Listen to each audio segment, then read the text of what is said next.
नमस्कार मेरे प्यारे विद्यार्थियों। तो लास्ट क्लास में हमने नया टॉपिक स्टार्ट किया था फलन। तो आज हम उसका सेकंड लेक्चर स्टार्ट करेंगे। उससे पहले मैं कुछ इंफॉर्मेशन आपको दे देता हूं कि हमारे 2 टॉपिक कंप्लीट हो चुके हैं, जिसमें बाकी और टॉपिक हैं जो अभिषेक सर करवा रहे हैं वो भी साथ साथ में कंप्लीट हो रहे हैं। तो मेरे द्वारा पढ़ाए गए 2 टॉपिक है वो कंप्लीट हो चुके हैं। उसमें फर्स्ट जो था कॉम्प्लेक्स नंबर, तो कॉम्प्लेक्स नंबर की सीटें आपको मिल गई, उनके सॉल्यूशन भी आपको मिल गए होंगे और एक उसका टेस्ट मिल गया होगा जो आप लोगों ने सबमिट कर दिया है। ठीक है।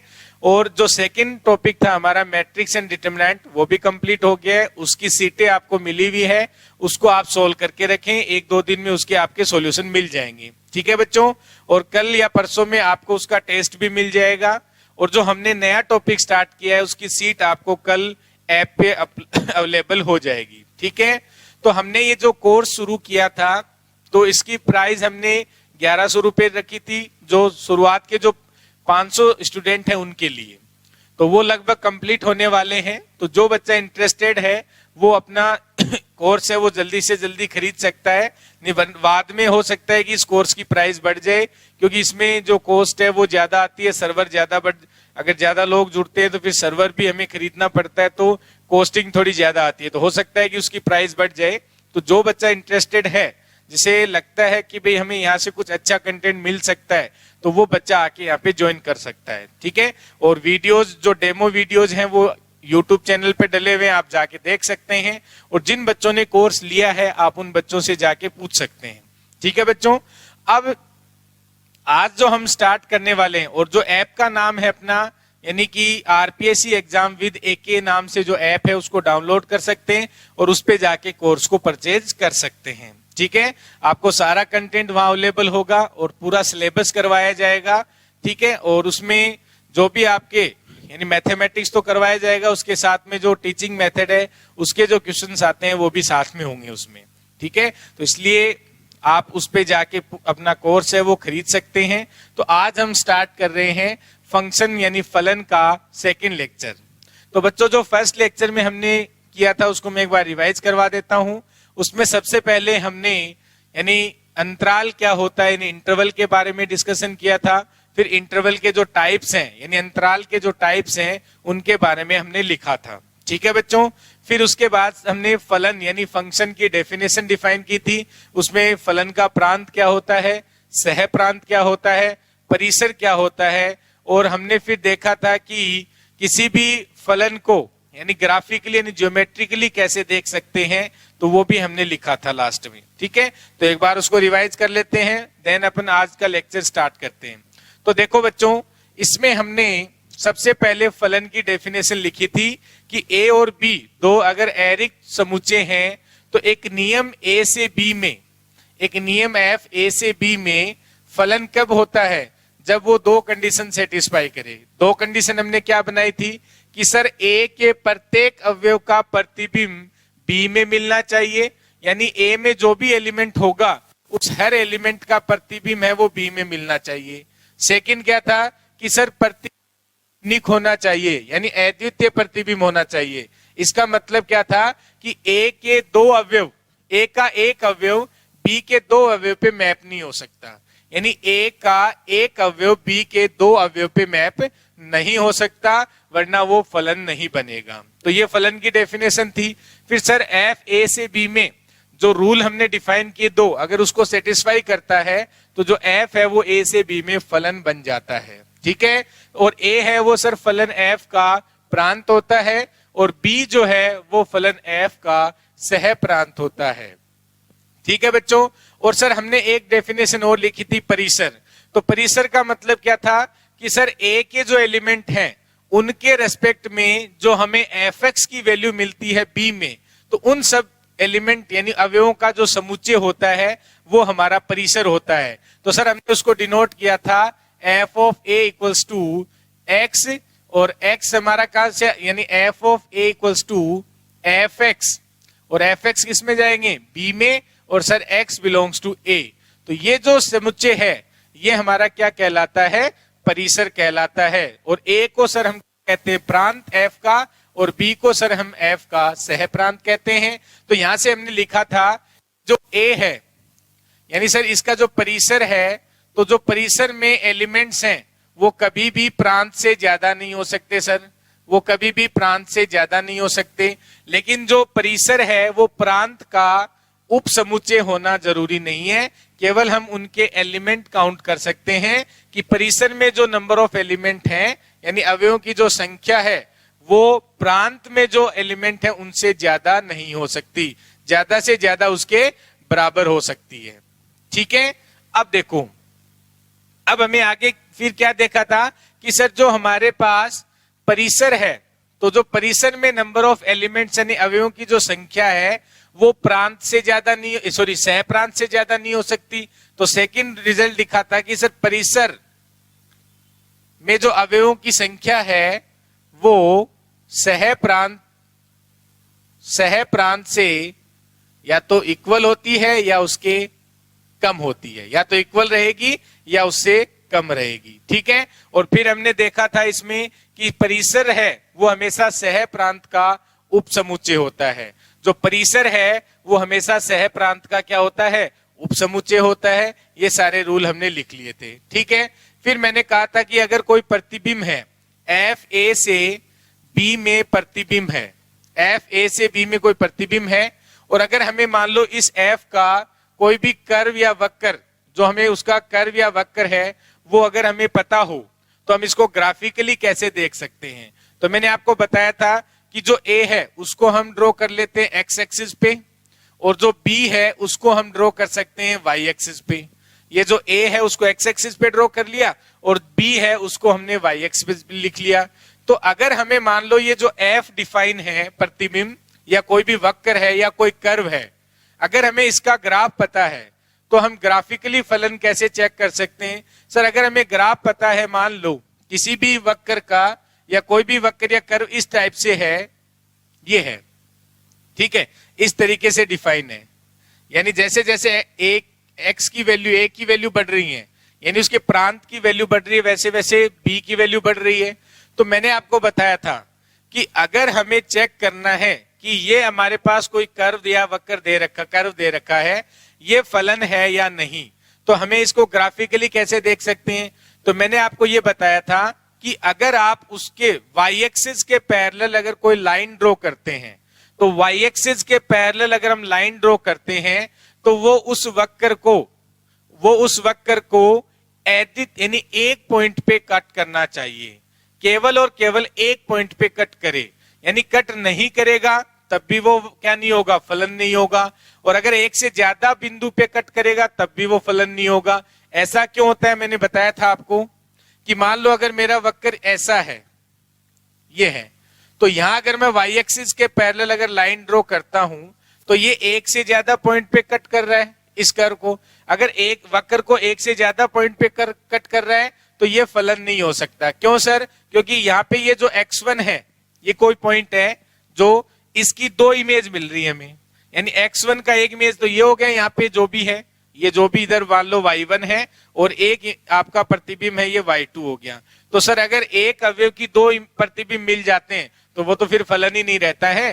तो इसका मतलब अगर हमें किसी भी वक्र या कर्व का ग्राफ पता है तो हम उसको फलन है या नहीं ग्राफिकली देख सकते हैं। हमें क्या करना है, हम वाई एक्सिस के पैरेलल लाइन ड्रॉ करेंगे। तो अगर वाई एक्सिस के पैरेलल लाइन ड्रॉ करना शुरू किया, अगर उसने एक से ज्यादा पॉइंट पे कट कर दिया उस कर्व या वक्र को, तो वो आपका फलन नहीं बनेगा। फिर फलन कब बनेगा, यानी ग्राफिकल से हम कब गारंटी दे सकते हैं कि वो फलन बनेगा।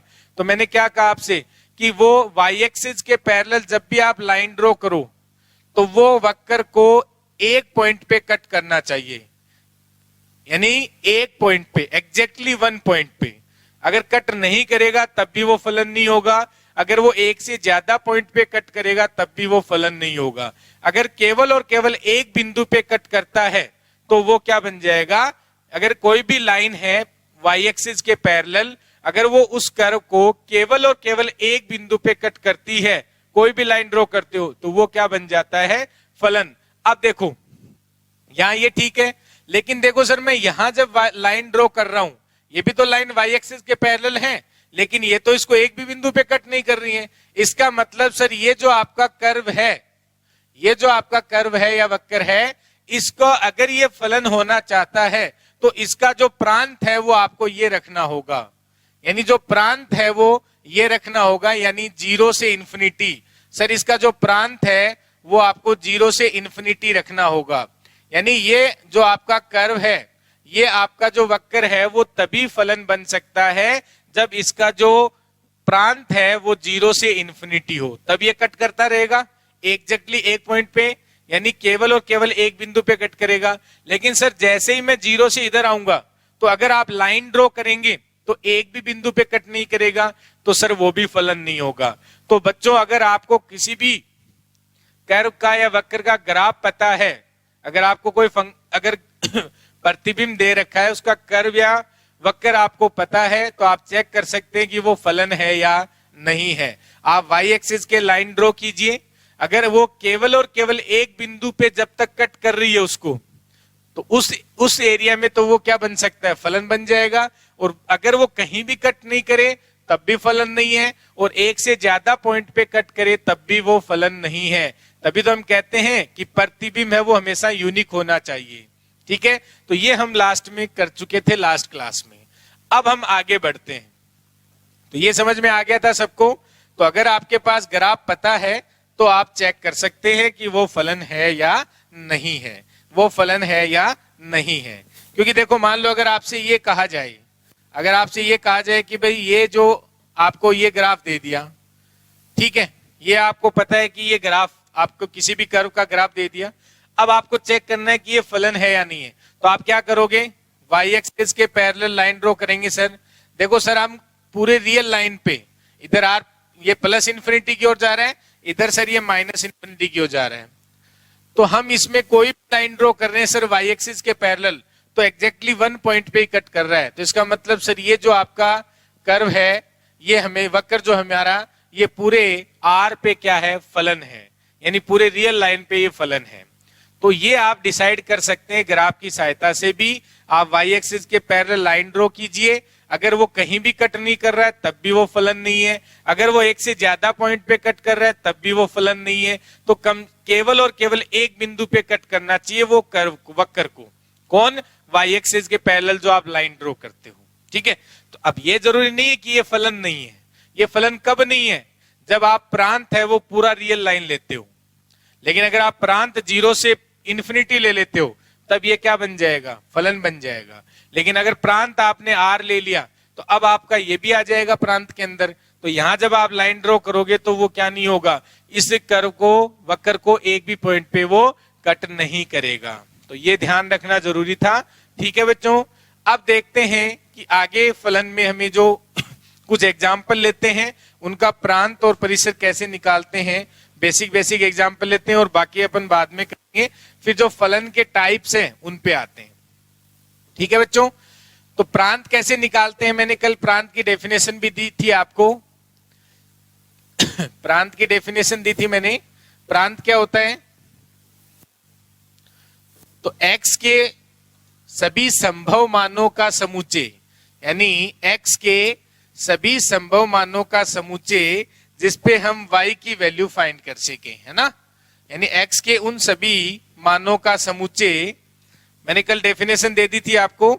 जो फलन है उसमें जो प्रांत है उसको फाइंड करने के लिए हमने डेफिनेशन बनाई थी, वो देख सकते हैं कि x के सभी संभव मानों का समुच्चय जिनके लिए y का मान नियम f के द्वारा निकाला जा सकता हो।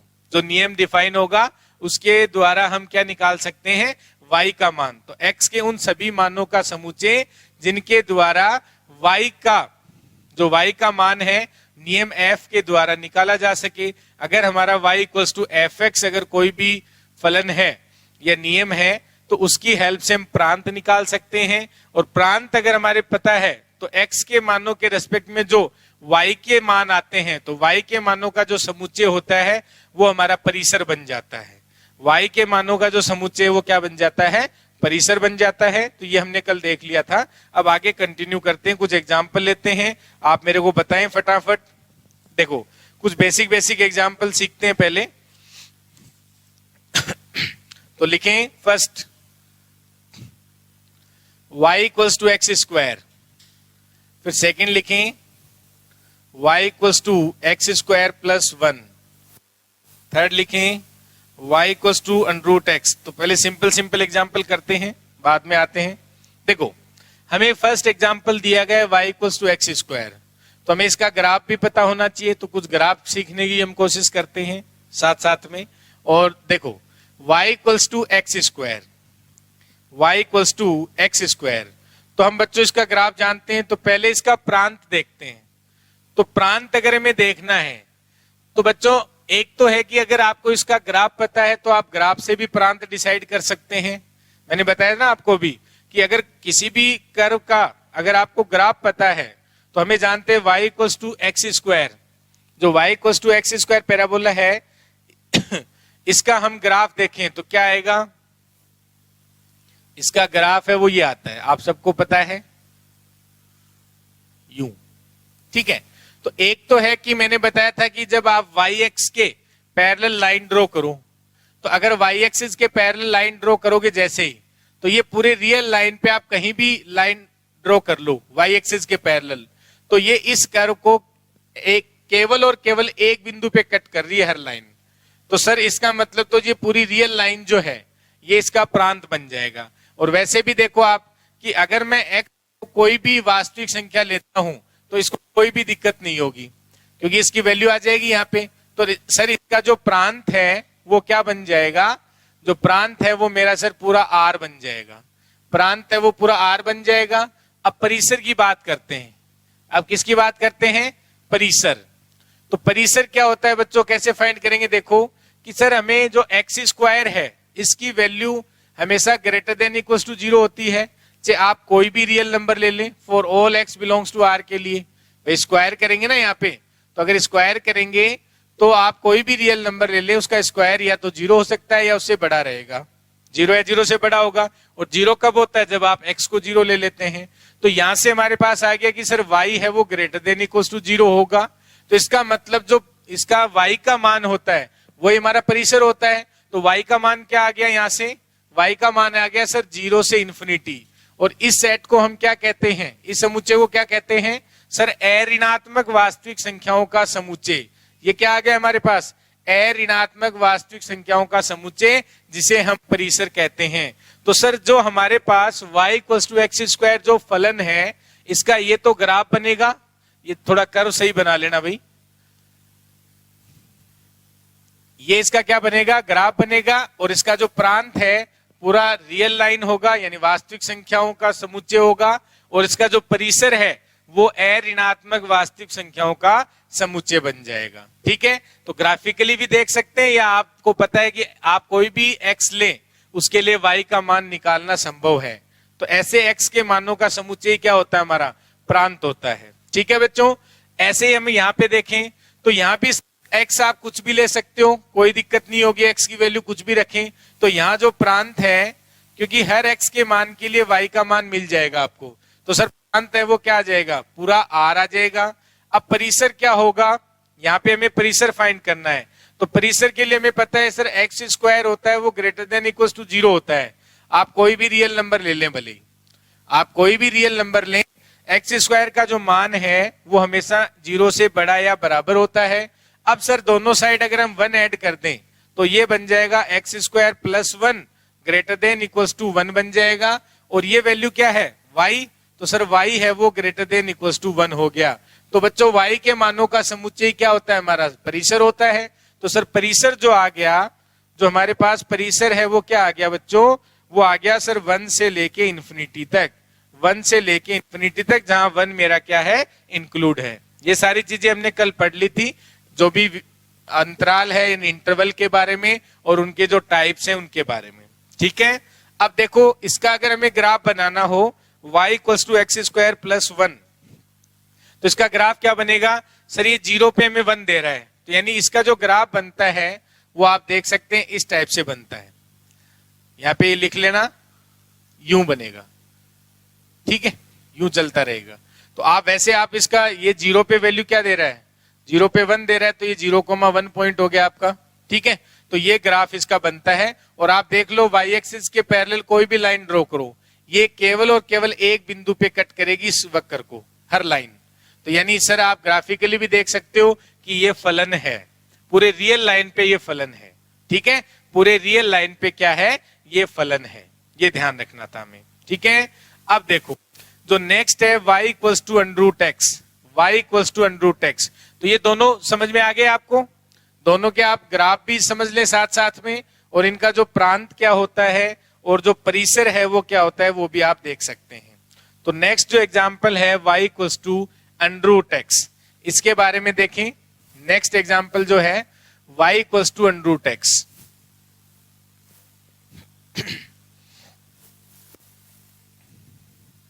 तो इसका प्रांत निकालें और इसका परिसर जो आएगा वो निकालना आपको। y equals to under x।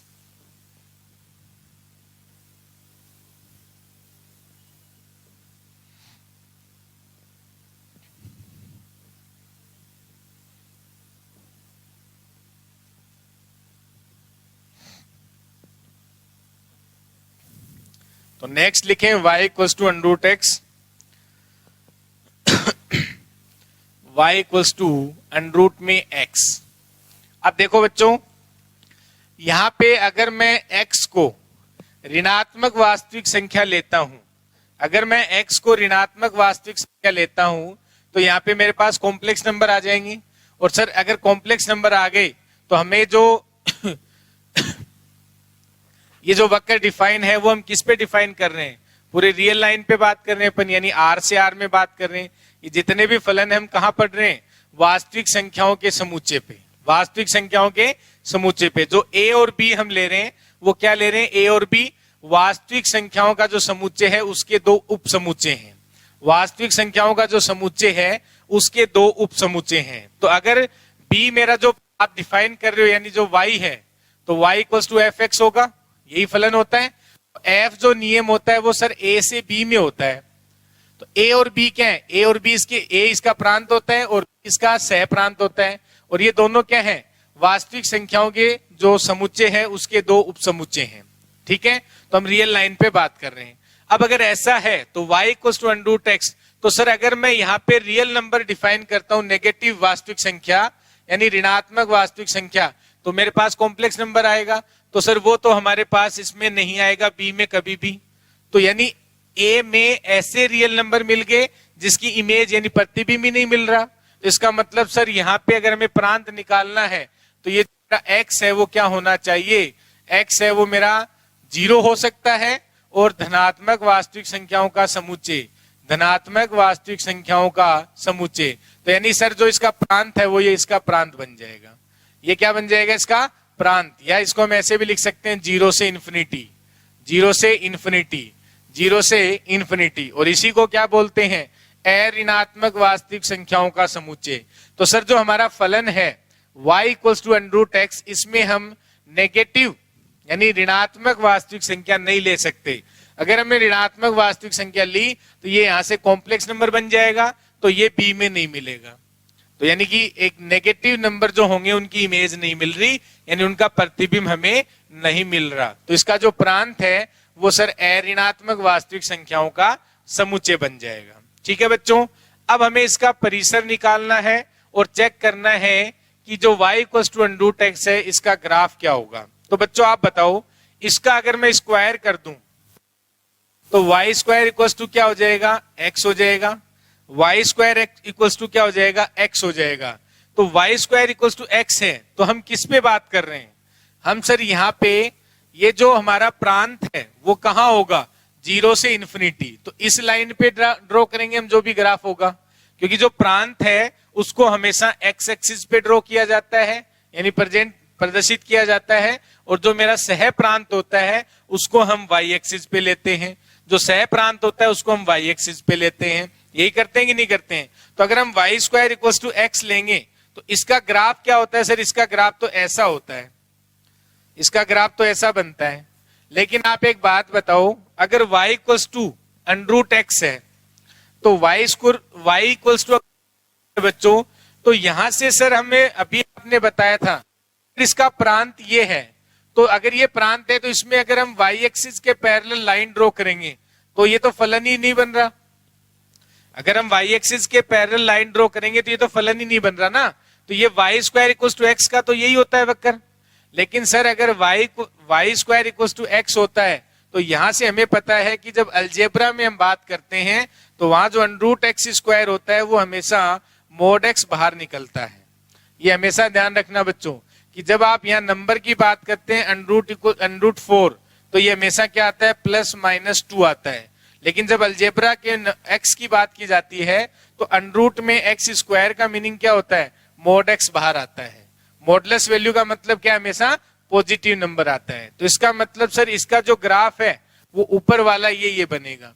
क्योंकि अगर आपने ये भी बनाया तो आप खुद सोचो ना ये फलन ही नहीं रहा भाई। अगर आप y एक्सिस के पैरेलल रोकोगे तो एक से ज्यादा पॉइंट पे कट कर रहा है इसको, तो अगर एक से ज्यादा पॉइंट पे कट कर रहा है तो सर इसका मतलब तो ये फलन ही नहीं रहा। इसका मतलब तो ये क्या नहीं है फलन ही नहीं है। और अगर ये फलन नहीं है तो इसका मतलब यहां से इसको हमेशा ऐसा लिखा जाता है।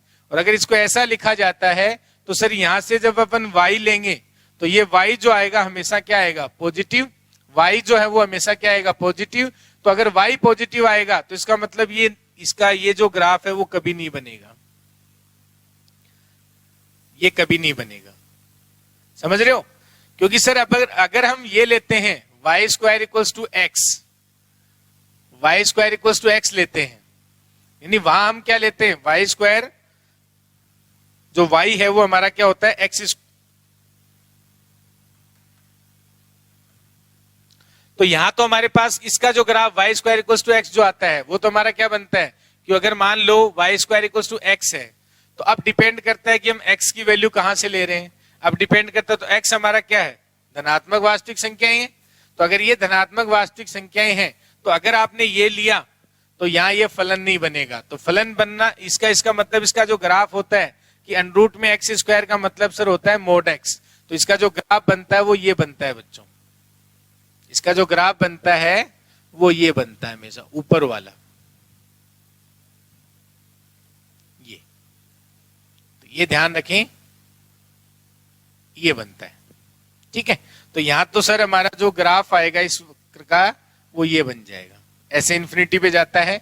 तो इसका मतलब सर इसका जो परिसर है, जो परिसर है वो भी क्या बन गया, परिसर भी बन गया अपना 0 से इन्फिनिटी, यानी ऋणात्मक वास्तविक संख्याओं का समुच्चय इधर ओपन होता है हमेशा, ठीक है। तो ये ध्यान रखना। तो y इक्वल्स टू जो अंडरूट एक्स है तो यहां से जो अपन यहां से लिखेंगे तो ये जो वैल्यू आएगी वो हमेशा क्या आएगी धनात्मक आएगी, क्योंकि यहाँ ऋणात्मक वैल्यू अपन रख ही नहीं सकते, ऋणात्मक वैल्यू नहीं रख सकते। तो अगर हम y स्क्वायर रखेंगे तो ये हमेशा क्या आएगा x आना है, धनात्मक आना है, तो ये हमेशा ऊपर वाली वैल्यू लेगा, नीचे वाली वैल्यू कभी नहीं लेगा, ठीक है। नीचे वाली, क्योंकि आप खुद देखो ना अगर आप x धनात्मक रखोगे तो आप दोनों तरफ स्क्वायर करो तो यहाँ y स्क्वायर धनात्मक आएगा हमेशा और x भी हम क्या ले रहे हैं धनात्मक। तो यानी इसका मतलब ये हमारे पास जो ये जो ग्राफ आता है वो ये इस टाइप का बनता है। और आप खुद ध्यान रखना कि जब अंडरूट में एक्स स्क्वायर होता है तो ये हमेशा मोड एक्स बाहर आता है, मॉडुलस वैल्यू, ना कि एक्स बाहर आता है। वो डिपेंड करता है फिर हम एक्स कहां से ले रहे हैं, क्या ले रहे हैं एक्स कहां से लिया जा रहा है, वरना देखो ये फलन नहीं बनेगा, ठीक है। तो ये हमें ध्यान रखना है। अब आगे लिखें,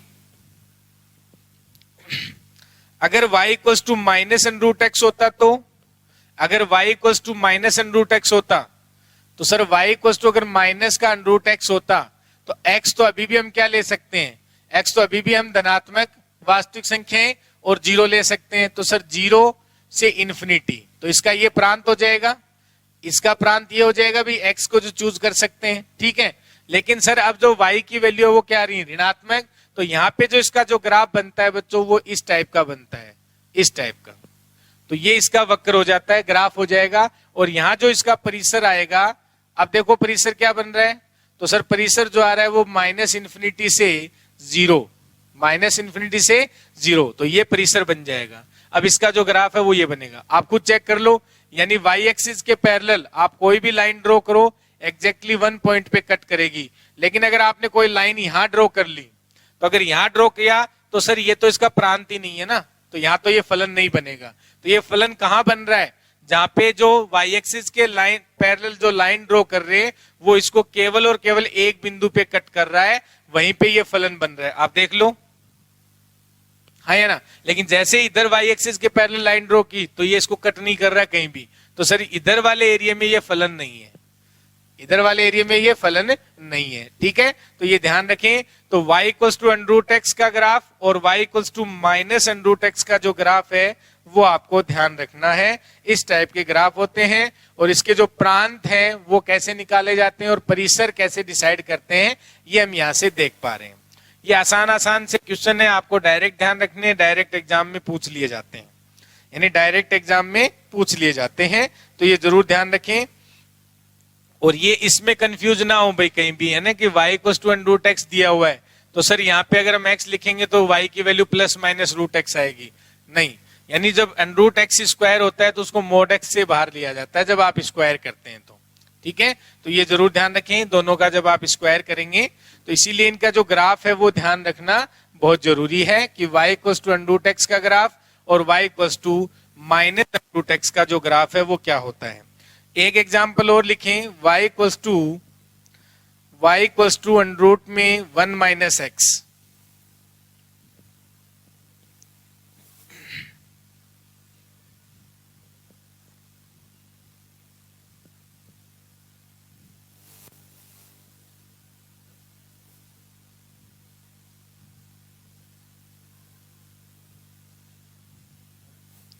तो नेक्स्ट एग्जाम्पल लिख सकते हैं y इक्वल्स टू √ में 1 - x, 1 - x। अब देखो इसका प्रांत देखते हैं पहले, फिर देखते हैं इसका परिसर क्या होगा और इसका ग्राफ क्या होगा, तीनों चीजें देखते हैं। तो ये जो बेसिक मैं ग्राफ बता रहा हूं इनको ध्यान रखने में कोई बुराई नहीं है, आप ध्यान रख सकते हो। ऐसे टेंशन लेने की जरूरत नहीं है कि सर ये कैसे आए, भाई आप वैल्यू रखते रहो, चेक करते रहो, अपने आप ध्यान वैसे बना सकते हो। लेकिन हमें कुछ जो सिंपल ग्राफ है उनको हमें ध्यान भी रखना चाहिए, हमें उनका ध्यान भी रखना चाहिए। ठीक है, तो ये जरूर ध्यान रखें।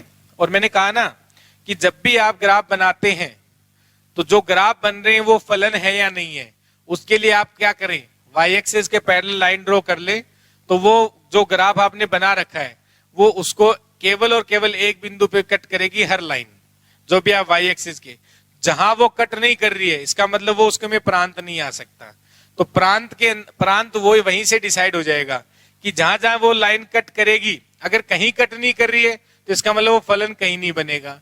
तो जहां जहां लाइन कट कर रही है तो उतने में वो इसका प्रांत होगा।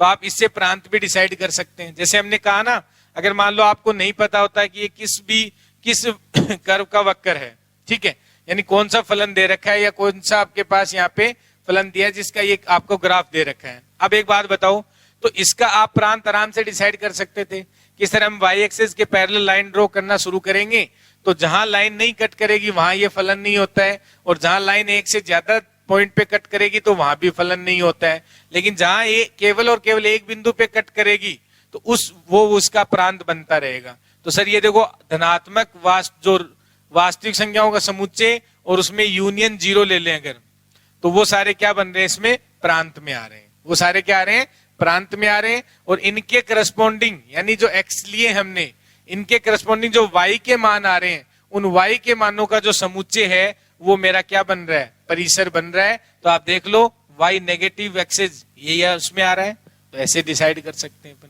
ठीक है, तो ये जरूर ध्यान रखें, ध्यान रखने में कोई बुराई नहीं है, ग्राफिकली भी आप फलन को देख सकते हैं। ठीक है, तो डिस्कार्ड भी कर सकते हैं और है या नहीं है वो भी चेक कर सकते हैं, और कब बनेगा ये भी देख सकते हैं, है ना। अब इसका मतलब ये नहीं है कि कभी नहीं बनेगा, सर ये प्रांत ले लो बन जाएगा। अगर प्रांत पूरा रियल लाइन लिया आपने, अगर ए जो हम डिफाइन करते हैं ए से बी में, तो ए अगर हमने पूरा रियल लाइन ले लिया तो सर फिर ये फलन नहीं होगा। ठीक है, तो ये जरूर ध्यान रखें बच्चों। हाँ, y इक्वल्स टू √1 - x है, तो पहले इसका प्रांत निकाल लेते हैं।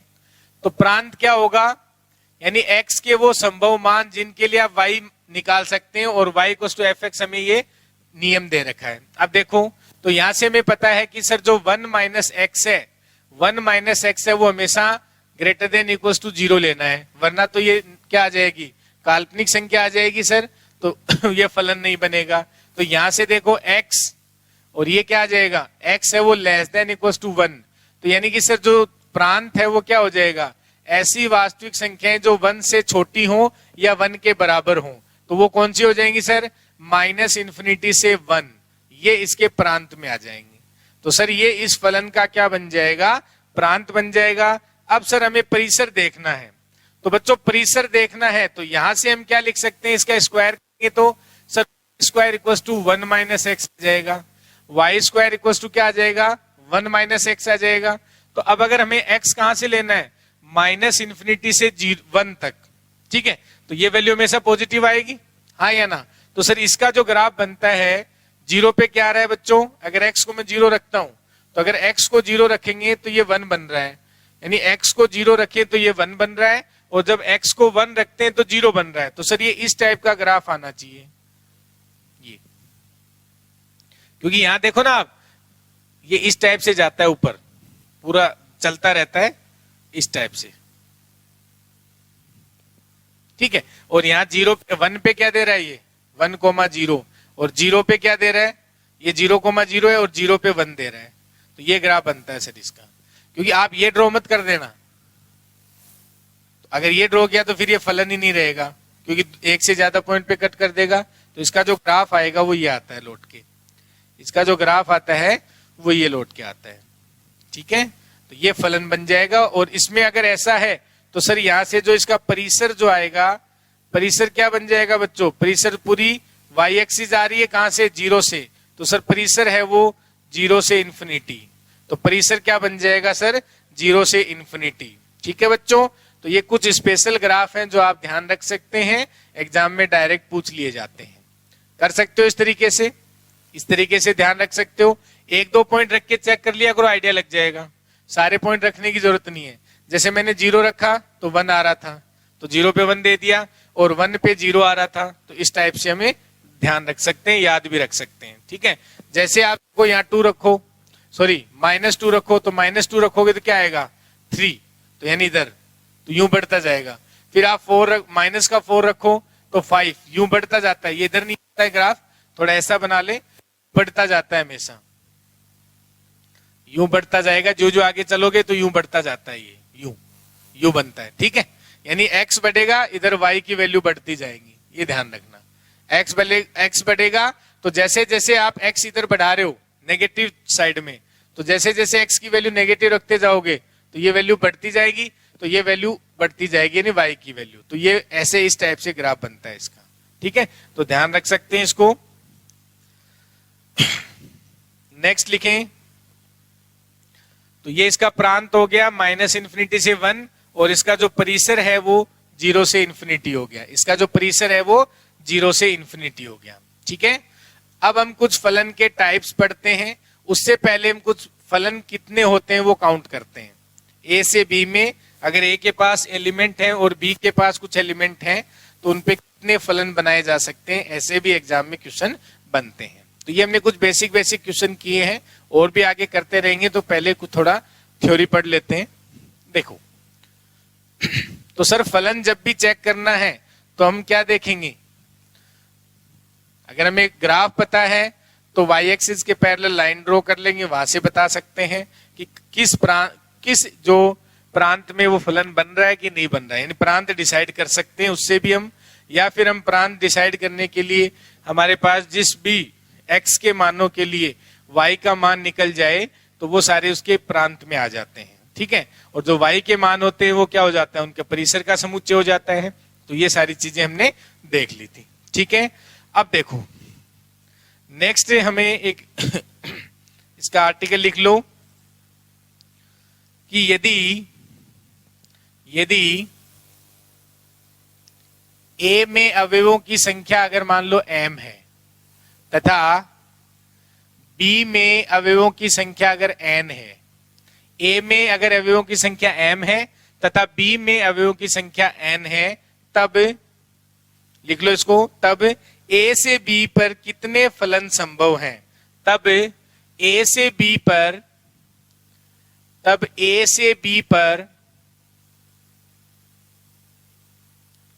कितने फलन संभव हैं?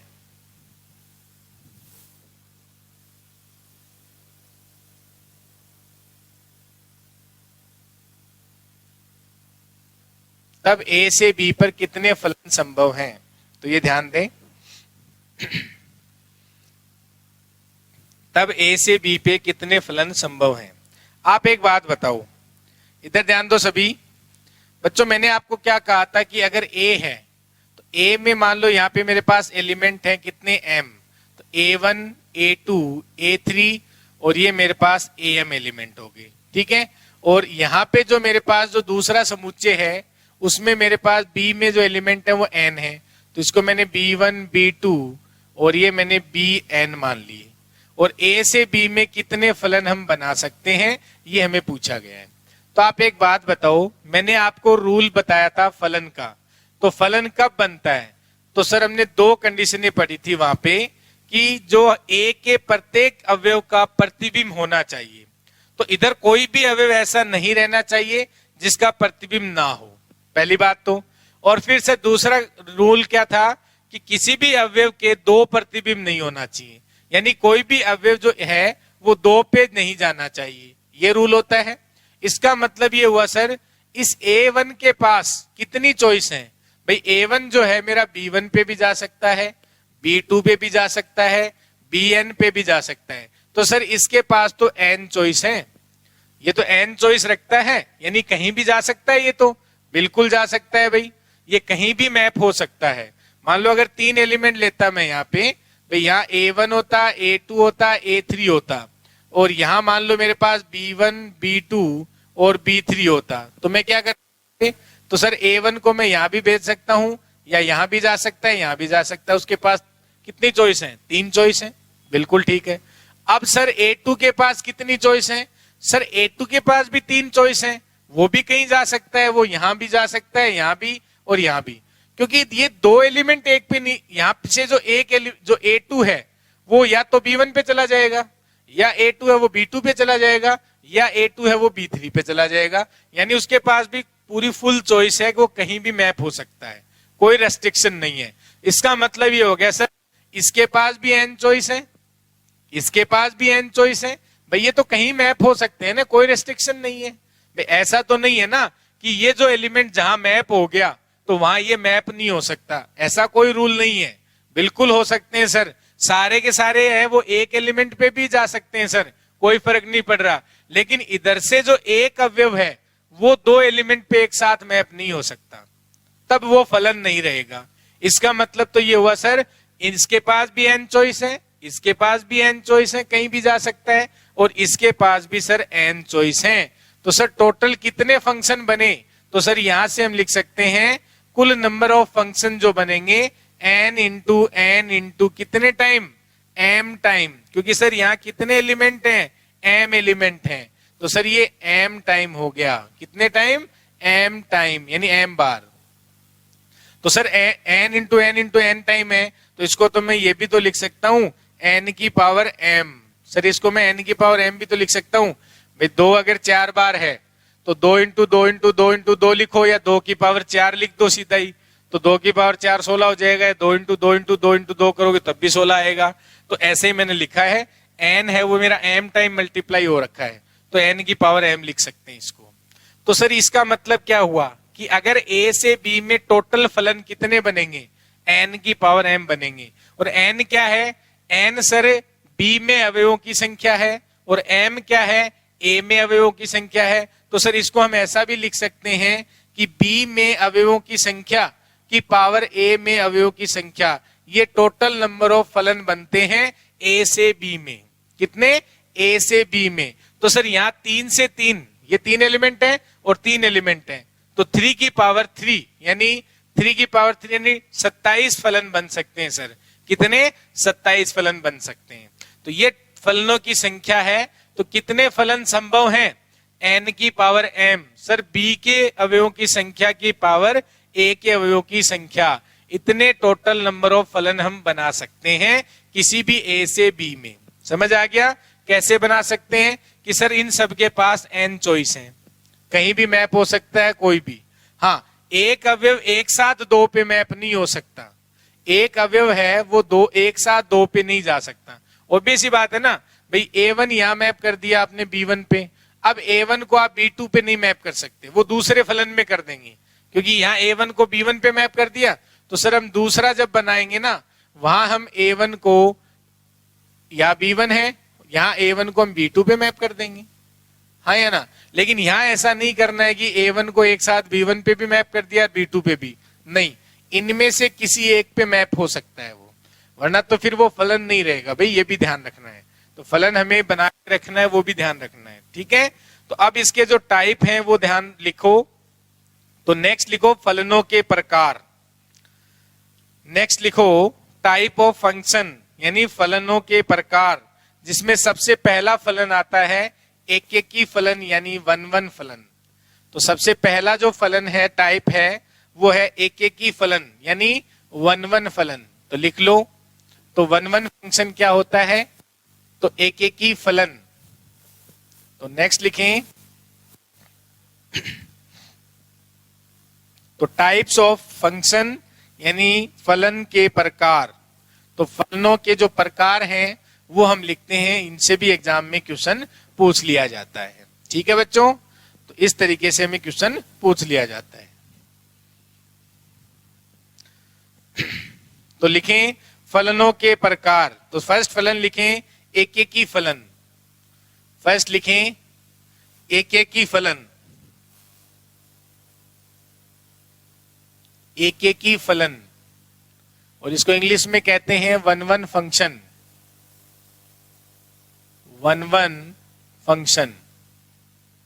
तो पहले इसकी डेफिनेशन लिख लो, वन वन फंक्शन की डेफिनेशन लिख लो। तो फलन f a से b को फलन, तो फलन तो है ये, तो फलन f a से b को, फलन f a से b को एक एक की फलन कहेंगे। फलन f a को, a से b को एक एक की फलन कहेंगे, एक एक की फलन कहेंगे यदि a के प्रत्येक अवयव का, यदि a के प्रत्येक अवयव का, a के प्रत्येक अवयव का, a के प्रत्येक अवयव का b में अद्वितीय प्रतिबिंब होना चाहिए।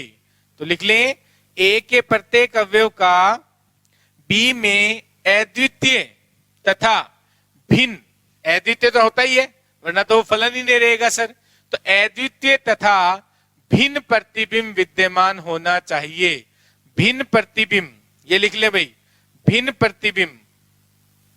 तो लिखें, यानी एक फलन f a से b को, फलन f a से b को एक एक की फलन कहेंगे यदि a के प्रत्येक अवयव का, यदि a के प्रत्येक अवयव का b में अद्वितीय तथा भिन्न प्रतिबिंब विद्यमान हो, अद्वितीय भी हो और भिन्न प्रतिबिंब विद्यमान हो, तो उसे हम एक एक की फलन कहते हैं। उस फलन को क्या कहते हैं, एक एक की फलन। इसका मतलब क्या हुआ बच्चों, देखो मैंने मान लो एक फलन बनाया, ये a है, a1 और a2, a3 और a4। यहां ध्यान दें, ये मेरा b1, b2, b3, b4। अभी मैं क्या कह रहा हूं आपसे कि सर ये जो फलन है, मान लो कोई फलन बनाया, तो ये a से b में फलन कब बनेगा, फलन कब बनता है, जब सर इसके सभी अवयवों का प्रतिबिंब मिल जाए और अद्वितीय प्रतिबिंब होना चाहिए। इसका मतलब है कि यहां से एक अवयव है वो दो पे मैप नहीं होना चाहिए, ठीक है सर। अब लेकिन कहा कि अगर वो फलन है, तो फलन होने का मतलब क्या है भाई, फलन तो ये हो सकता है कि यहां मैप हो रहा हो, ये यहां मैप हो रहा हो, ये यहां मैप हो रहा हो, ये यहां मैप हो रहा हो। तो अब ये फलन है कि नहीं है, बिल्कुल है सर। लेकिन क्या ये एक एक की फलन है, तो एक एक की फलन है या नहीं, चेक कर लेते हैं सर। अभी मैंने कहा कि भाई a के प्रत्येक एलिमेंट का अद्वितीय, तो अद्वितीय तो है सर, a1 है वो एक एलिमेंट पे ही जा रहा है, a2 भी एक एलिमेंट पे जा रहा है, a3 भी एक पे जा रहा है, a4 भी एक एलिमेंट पे जा रहा है। लेकिन भिन्न एलिमेंट पे जा रहा है क्या, यानी a का प्रत्येक अवयव b के भिन्न अवयव पे भी जाना चाहिए। नहीं सर, ऐसा तो नहीं हो रहा। कैसे नहीं हो रहा कि सर f ऑफ जो a2 है वो भी मेरा b2 पे मैप हो रहा है, और जो f ऑफ a3 है वो भी सर मेरा b2 पे मैप हो रहा है। तो सर ये फलन तो है, लेकिन ये एक एक ही फलन नहीं हुआ। ये फलन तो है सर, लेकिन फलन है, लेकिन ये एक एक ही फलन नहीं है। इसका मतलब एक एक ही फलन ये कब बनता? तो सर ये एक एक ही फलन तब बनता जब a1, a2, a3, a4 या b1, b2, b3, b4 ये मान लो 4 एलिमेंट हैं और इसमें भी 4 एलिमेंट है। इधर 5 एलिमेंट ले सकते हो, मान लो b5 ले लो, ये लो, ठीक है। तो सर ये एक एक ही फलन कब बनता? जब मैं a1 को b1 पे मैप कर दूं, a2 को b2, a3 b3, a4 b5 पे मैप कर दिया मैंने। अब ये फलन भी है क्योंकि हर एलिमेंट का इमेज प्रतिबिंब मिल रहा है, इधर बिल्कुल मिल रहा है सर। और अब तो सर भिन्न प्रतिबिंब भी मिल रहा है। अद्वितीय प्रतिबिंब तो मिल ही रहा है और भिन्न प्रतिबिंब का मतलब है a1 b1 पे जा रहा है तो कोई दूसरा अवयव है वो b1 पे नहीं जा रहा है, और a2 b2 पे जा रहा है, a3 b3 पे जा रहा है, a4 b5 पे जा रहा है। तो इस फलन को हम सर कहते हैं एक एक ही फलन। तो ये हो गया हमारा एक एक ही फलन, ठीक है। समझ में आ गया हो तो लिख लो इसको। अब देखो, तो यहां से एक बात ये पता चल रही है सर कि यहां से हम ये कह रहे हैं कि x का प्रत्येक एलिमेंट, प्रत्येक अवयव b के अद्वितीय और भिन्न अवयव पे मैप होना चाहिए। तो इसका मतलब तो ये हो गया सर, जितने हमारे प्रांत में अवयव होंगे उतने ही अवयव उसके परिसर में आएंगे अगर फलन एक एक ही है। तो सर यहां से रिजल्ट लिखना शुरू कर देते हैं कि सर फलन मेरा की फलन है कि परिसर में जो एलिमेंट आएंगे ना सर, उनकी जो अवयव होंगे उनके परिसर का जो समुच्चय होगा उसमें जो अवयव आएंगे वो क्या आएंगे? हमेशा प्रांत के अवयव के बराबर आएंगे सर। जो प्रांत है उसके अवयव के बराबर आएंगे, यानी जितने प्रांत में अवयव होंगे उतने ही उसके परिसर में अवयव होंगे। अब सेम होंगे जरूरी नहीं है, अवयव है यानी वो जो अवयव है वो डिफरेंट हो सकते हैं, लेकिन नंबर ऑफ अवयव है यानी जो इसका जो संख्या में जितने काउंट करेंगे तो वो हमेशा सेम आएंगे। अगर प्रांत में 10 एलिमेंट हैं, 10 अवयव हैं, तो परिसर में भी 10 अवयव आएंगे, ठीक है बच्चों। लेकिन मैंने पहले ही बताया था जो परिसर है वो प्रांत का उप समुच्चय हो जरूरी नहीं है, उसके बारे में हम कुछ नहीं कह सकते, ठीक है। तो सर परिसर में जो अवयवों की संख्या है वो प्रांत में अवयवों की संख्या के बराबर होगा अगर मेरा फलन है वो एक एक ही है। अगर मेरा फलन है वो एक एक ही है तो ये आप यहां से लिख सकते हैं, ठीक है बच्चों। और आपको एक बात पता चल रहा हो कि सर जितने मेरे प्रांत में अवयव हैं, मान लो अगर मैं यहां पे 3 एलिमेंट ले लेता, यहां मेरे पास 4 एलिमेंट हैं और मैं A4 को B3 पे मैप कर देता, तो अगर A4 B3 पे मैप हो गया तो सर ये मेरा फलन तो है, फलन तो है भाई, क्योंकि हर एलिमेंट का प्रतिबिंब भी मिल रहा है सर और वो अद्वितीय मिल रहा है, ठीक है। लेकिन सर यहाँ पे भिन्न प्रतिबिंब नहीं मिल रहा है कि A1 है वो B1 पे जा रहा है, A2 B2 पे जा रहा है, लेकिन सर A3 भी B3 पे जा रहा है और A4 है वो भी B3 पे जा रहा है। तो अब भाई यहाँ अवयव ही नहीं है तो कहां भेजे उसको? तो सर इसका मतलब तो ये हो गया कि अगर हमारा फलन एक एक ही है तो जितने उसके डोमेन में अवयव होते हैं, अगर मेरा फलन एक एक ही है तो जितने मेरे डोमेन में अवयव होते हैं उसके जो सह प्रांत होता है उसमें अवयव उसके बराबर या उससे ज्यादा होने चाहिए। उससे कम अगर हुए तो वो मेरा फलन कभी एक एक ही फलन नहीं हो सकता। तो दूसरा रिजल्ट क्या आ गया सर? अगर मेरा फलन एक एक ही है तो मैं यहां से ये भी लिख सकता हूं कि उसके प्रांत में जो अवयव हैं वो हमेशा लेस देन इक्वल होंगे किसके? सह प्रांत के अवयव। ये लिख ले भाई, यानी प्रांत के जो अवयव हैं वो हमेशा या तो सह प्रांत के अवयव के बराबर होंगे या हमेशा कम रहेंगे। क्यों रहेंगे? रीजन मैंने दिया आपको, देखो इधर, क्योंकि अगर आपने इधर अवयव कम रखे सह प्रांत में तो फिर आप इसको एक एक की फलन बना ही नहीं पाओगे, क्योंकि किसी भी एक को आपको 2 पे भेजना पड़ेगा। भाई 2 एलिमेंट है, इनको किसी एक पे भेजना पड़ रहा है ना। यहाँ पे क्यों भेजना पड़ रहा है? क्योंकि सर यहाँ और अवयव ही नहीं है। तो इसका मतलब सर ये फलन है वो मेरा एक एक ही कभी नहीं बन सकता। तो इसका मतलब ये एक एक ही बनाना है अगर आपको, तो बी में यानी जो सह प्रांत है उसमें अवयव या तो इसके बराबर हो प्रांत के या हमेशा उससे ज्यादा रहे। इन्हीं 2 केसों में वो एक एक ही फलन बन सकता है। तो ये कंडीशन आ गई, तो ये दोनों रिजल्ट लिख लें एक एक ही फलन के लिए। और क्यों आया मैंने रीजन दे दिया आपको, ध्यान रखें इसमें। अब देखो तो इसका मतलब क्या हुआ बच्चों, यहां से हम क्या कह रहे हैं कि सर अगर, यहां से हम यही तो बोल रहे हैं, नेक्स्ट प्रॉपर्टी लिख सकते हैं कि सर यदि अगर मेरे प्रांत में अगर दो अवयव डिफरेंट हैं, अगर मेरे प्रांत में दो अवयव डिफरेंट हैं, तो सर मेरे सह प्रांत में भी वो डिफरेंट ही होने चाहिए। भाई जो मान लो अगर x और y दो एलिमेंट ले रहा हूं, वो मेरे प्रांत के एलिमेंट हैं, और x और y अगर प्रांत के एलिमेंट हैं, अगर वो अलग अलग हैं, तो भाई ये कहां मैप होगा, ये सर कहीं ना कहीं fx पे मैप हो जाएगा, और सर ये मेरा कहीं ना कहीं f ऑफ y पे मैप होगा। अब यदि मेरा फलन एक एक ही है, ये सारे रिजल्ट मैं तब लिख रहा हूं जब मेरा फलन एक एक ही है, वरना ये लिखना संभव नहीं है ना। ये सारे रिजल्ट हम कब बना रहे हैं, जब मेरा फलन एक एक ही है। तो सर यहां से तो हमें पता चल रहा है कि अगर मेरे प्रांत में कोई भी दो अवयव डिफरेंट होंगे, तो ये जिन अवयवों पे मैप हो रहे हैं वो भी डिफरेंट होंगे, वरना तो भिन्न नहीं होगी उनकी इमेज।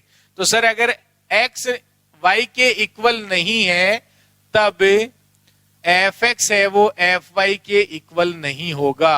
अगर मेरा फलन एक एक ही है, तो डोमेन में अगर जो अवयव डिफरेंट हैं, तो वो जहां भी को डोमेन में जिस भी एलिमेंट पे मैप हो रहे हैं, वो भी वहां पे क्या होंगे, डिफरेंट होंगे। यानी डिफरेंट एलिमेंट होते हैं, यानी भिन्न भिन्न एलिमेंट हैं, वो भिन्न भिन्न एलिमेंटों पे मैप होते हैं। अगर मेरा फलन एक एक ही है, तो भिन्न भिन्न एलिमेंट हैं, वो भिन्न भिन्न एलिमेंटों पे मैप होते हैं, ये आप ध्यान रख सकते हैं। इसका मतलब क्या हुआ सर, इससे हम ये भी लिख सकते हैं कि यदि सर मेरे पास उनकी इमेज अगर बराबर है, यानी सर यहां सह प्रांत यानी कि जो हमारे पास परिसर जो आता है, उसमें अगर दो अवयव बराबर हैं और मेरा फलन अगर एक एक ही है, तो सर उनके जो प्रतिबिंब यानी जो प्रांत में जो उसकी एलिमेंट है, जो प्रांत के एलिमेंट है, वो कौन है, एक्स और वाई, तो सर वो भी बराबर होंगे। तब एक्स मेरा बराबर होगा वाई के। इसको इंपॉर्टेंट लगा लेना भाई, जब क्वेश्चन सोल्व करेंगे तो इसको हम काम में लेंगे। इसको इंपॉर्टेंट लगा लेना, जब हम क्वेश्चन सोल्व करते हैं, मान लो आपको कोई फलन दे रखा होता है और आपको चेक करना है कि ये फलन एक एक ही है या नहीं है, तब आप क्या करते हैं कि आप F X equals to F Y लेके चलते हैं, और अगर x इक्वल्स टू वाई दिखा देते हैं, तो मेरा फलन है वो एक एक ही हो जाता है।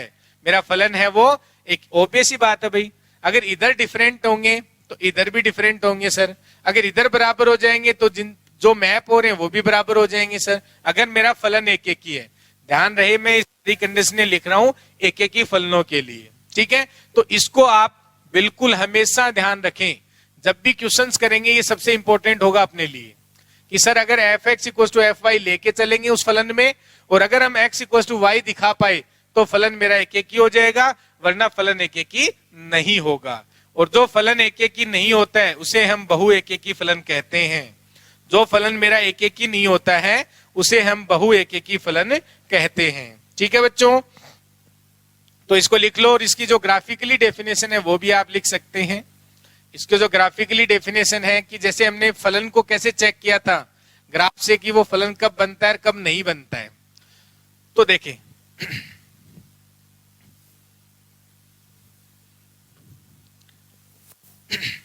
तो ग्राफिकली डेफिनेशन लिखने से पहले आप एक रूल लिख सकते हैं कि हमें जब एक एक ही फलन चेक करना है तो वो भी हमारे काम आ सकता है।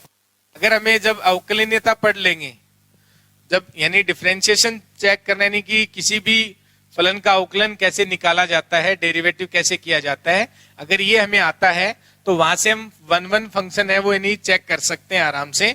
तो एक मेथड लिख लें कि यदि एफ एक्स अवकलनीय फलन है, ये आप लिख लें, अपने क्वेश्चन सोल्व करने के काम आएगा, इसलिए मैं लिखवा रहा हूं। एक तो ये वन है या नहीं, इसके लिए एक तो ये ध्यान रखना है, और ये सेकंड मेथड जो मैं बता रहा हूं ये भी आपको ध्यान रखना है, एक एक ही फलन चेक करने में बहुत काम आता है। लिख लो, यदि एफ एक्स अवकलनीय फलन है, लिख लें, देंगे एफ एक्स अवकलनीय फलन है,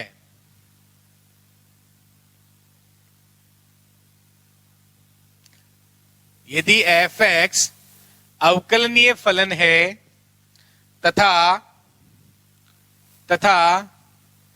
एफ डेस एक्स यानी उसका जो डेरिवेटिव यानी अवकलन है वो ग्रेटर देन इक्वल टू 0, यानी एफ एक्स यदि अवकलनीय फलन है तथा उसका डेरिवेटिव या तो ग्रेटर देन इक्वल टू 0 हो, या फिर हम कहें कि उसका डेरिवेटिव है, या हम कहें उसका डेरिवेटिव है वो लेस देन इक्वल टू 0 हो पूरे प्रांत के एलिमेंटों पे, जो भी उसका प्रांत है फलन का, अगर उसके प्रांत के सभी अवयवों पे या तो उसका डेरिवेटिव हमेशा ग्रेटर देन इक्वल टू 0 रहे, यानी इसका मतलब क्या है सर, इसका मतलब है ऋणात्मक वास्तविक संख्याएं हो अगर डेरिवेटिव हमेशा, या फिर ये हो जाए तब यदि फलन एफ एक्स अवकलनीय है तथा f dash x greater than 0 और f dash x less than equal to 0 हो for all x belongs to a पर, तथा एफ डेस एक्स 0 हो तथा एफ डेस एक्स 0 हो, यानी जो डेरिवेटिव है वो 0 कहां पे होगा, तो एफ डेस एक्स 0 हो केवल गणनीय बिंदु पर, यानी केवल गणनीय बिंदु पर, यानी F dash X equals to 0 केवल गणनीय बिंदुओं पर। वैसे इंग्लिश में तो काउंटेबली पॉइंट्स होते हैं, लेकिन गणनीय या गणनीय बिंदुओं पर लिख ले इसको।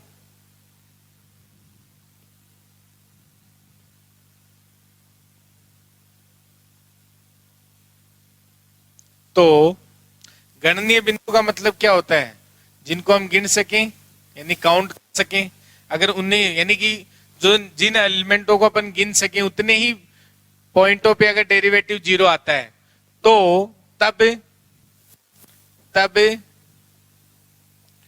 एफ एक्स को एक एक की फलन कहेंगे, तब एफ एक्स को एक एक की फलन कहेंगे। ये इंपॉर्टेंट लगा लेना, क्वेश्चन सोल्व करने में बहुत काम आएगा।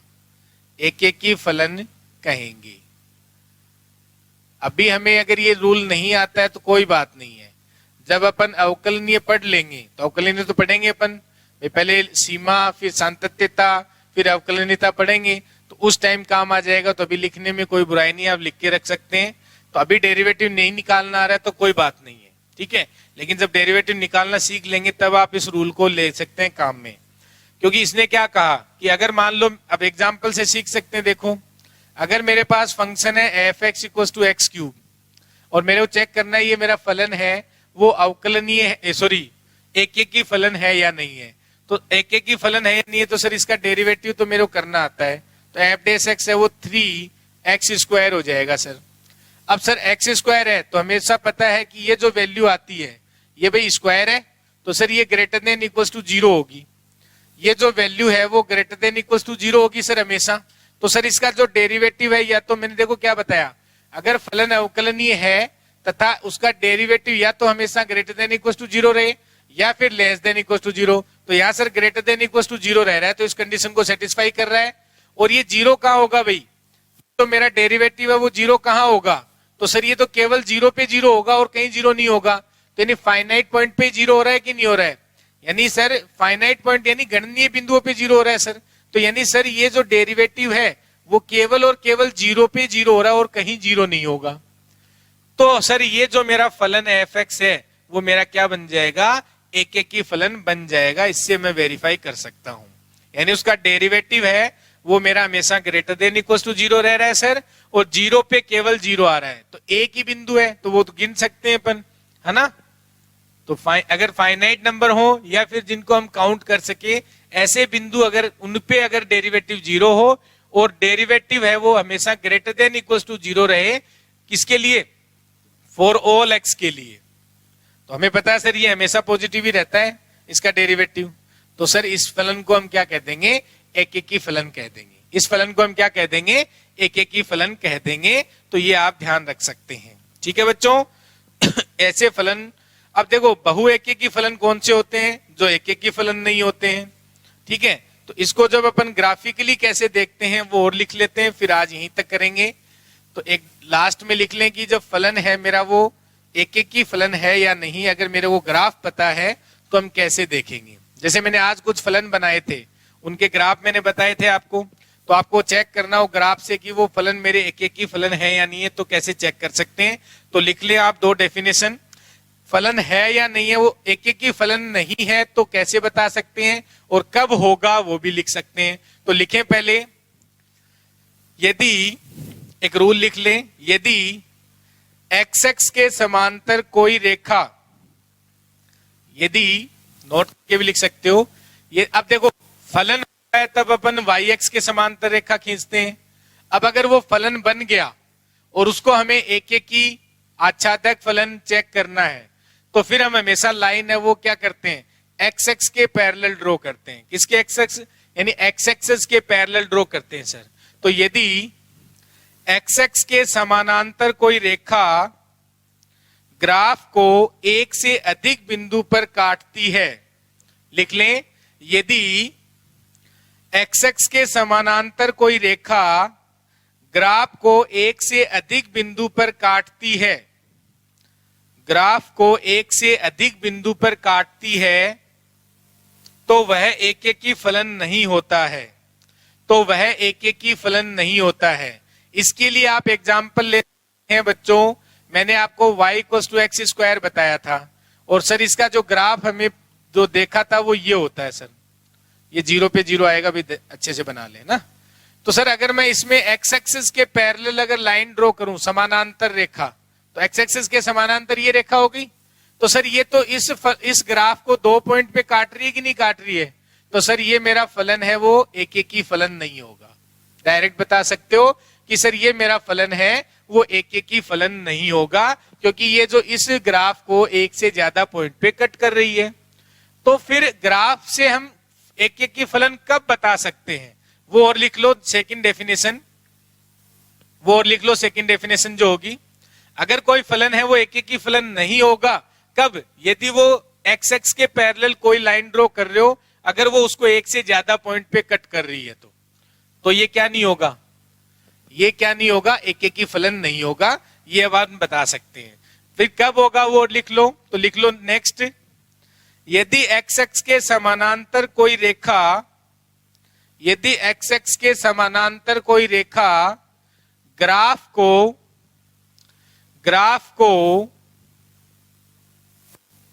यदि एक्स एक्स के समानांतर कोई रेखा ग्राफ को या तो एक बिंदु पे कट करे, या तो केवल एक बिंदु पे कट करे, या तो केवल एक बिंदु पे कट करे, या तो केवल एक बिंदु पे कट करे,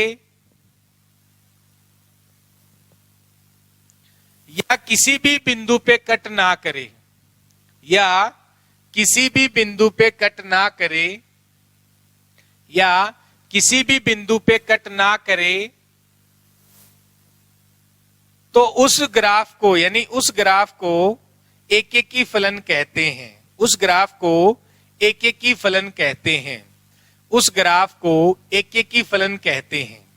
तो बच्चों मैंने क्या बताया, मैंने कहा कि अगर कोई ग्राफ दे रखा है आपको और ग्राफ से आपको चेक करना है कि वो एक एक की फलन है या नहीं है, तो कब नहीं होगा सर, वो कब नहीं होगा, जब वो एक से ज्यादा पॉइंट पे कट कर रहा है तो नहीं होगा। तो क्या अगर एक ही पॉइंट पे कट कर रहा है तो हो जाएगा, बिल्कुल हो जाएगा। तो अगर मान लो जैसे ये है, अगर मैं कहूं आपसे ये मेरा ग्राफ है, ठीक है, अगर ये मेरा ग्राफ है, तो अगर ये मेरा फलन है तो हमें चेक करना है कि एक एक की फलन है या नहीं है। तो या आप यहां कोई भी एक्स एक्सिस के पैरेलल कोई भी लाइन ड्रॉ, एक्स एक्सिस के पैरेलल, तो इसको ये हमेशा एक ही बिंदु पे कट करेगा कि नहीं करेगा, तो सर ये तो मेरा एक एक की फलन हो गया, ये मेरा क्या हो गया, एक एक की फलन हो गया। अगर ये कहीं भी कट नहीं करता हो तब वाला केस कब आएगा, अगर कहीं भी कट नहीं करता हो तो क्या वो हम लिख सकते हैं, अगर कहीं भी कट नहीं कर रहा हो तो लिख सकते हैं। हाँ भाई, इसका मीनिंग क्या है, मैंने कहा कहीं भी कट नहीं करे, भाई एक बिंदु पे कट करे तो सर हाँ बिल्कुल मेरा एक एक ही फलन बन रहा है। लेकिन सेकंड मैंने क्या लिखवाया, क्या वो सही है, मैंने कहा कि किसी भी पॉइंट पे कट नहीं करे तब भी वो एक एक ही फलन बन जाएगा। हाँ जी, इसके बारे में क्या कहेंगे बताओ? आपने डेफिनेशन अभी पढ़ी थी, क्योंकि हमने पढ़ा था ना कि सर एक एक की फलन होने के लिए क्या होता है कि अगर इधर दो डिफरेंट पॉइंट हैं तो इधर भी डिफरेंट पॉइंट होने चाहिए। अगर इधर दो डिफरेंट पॉइंट हैं यानी भिन्न अवयव हैं तो ये भिन्न अवयव पे मैप होते हैं। अगर इधर दो भिन्न अवयव हैं तो भिन्न अवयव पे मैप होते हैं। तो क्या मैं ऐसा बोल सकता हूं कि वो किसी भी पॉइंट पे ना कट करे तब भी वो क्या हो सकता है? फलन एक एक की फलन हो जाएगा। हाँ जी बताओ, क्या वो फलन एक एक की फलन होगा? ये हमें वेरीफाई करना है। तो कैसे वेरीफाई करेंगे बताओ? हाँ जी तो ये आपको चेक करके आना है। मैंने इसमें दो चीजें लिखवाई हैं ग्राफ में। आपको फर्स्ट मैंने क्या लिखा है कि अगर हम एक्स एक्स के पैरेलल कोई भी लाइन ड्रॉ करते हैं, अगर वो ग्राफ को एक से ज्यादा पॉइंट पे काटता है तो सर वो एक एक की फलन नहीं होगा। फिर मैंने लिखाया कि यदि एक्स एक्स के पैरेलल आप कोई भी रेखा ड्रॉ करते हैं, कोई भी लाइन ड्रॉ करते हैं, अगर वो केवल एक बिंदु पे कट करे तब तो वो एक एक की फलन हो जाएगा बिल्कुल।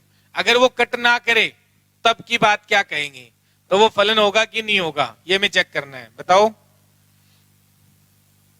भी वाई एक्सिस को कट ही ना करे तो कोई दिक्कत है उसको?